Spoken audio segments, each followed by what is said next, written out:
Na wasiwasi hawa watu wa opposition na akili yao iko chini. Wale hawana mpango bwana. Si mumesikia jana? Wamekubali ya kwamba mambo ya afya hawana mpango. Masomo ya watoto hawana mpango. Ajira ya vijana hawana mpango. Mambo ya kilimo hawana mpango. Mambo ya stima hawana mpango. Ati mpango yao ni moja. Ati mpango yao na sera yao na agenda yao ati ni William Ruto. Okay. Jamaa, hivyo ndio mnataka? Nyinyi watu wa upinzani, ati mmesema agenda yenu na programu yenu na mpango yenu ati ni William Ruto.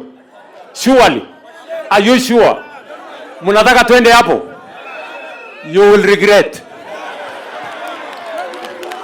Ama ni aje my friends? Tuko pamoja? Tuko pamoja? Hawa watu mkiwapima kweli, wale watu ni wa kushindana na mimi? Iko wapi mtu ya kushindana na mimi kwa hiyo group? Iko wapi?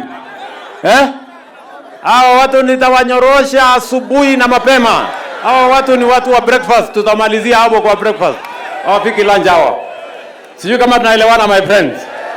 Kwanza mimi nauliza wengine waende gym. Kwanza wacheni kula chakula mingi. Tumbo karibu inapasuka, kichwa karibu inapasuka, mnalala kwa mkutano mchana, hata hewa mnaharibu. Kwendeni kabisa bure.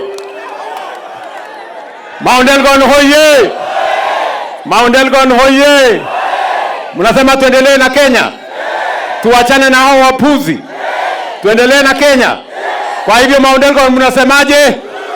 Ati Mount Elgon mnasemaje? Ati Mount Elgon mnasemaje? Na Bungoma mnasemaje? Hebu nione tutam.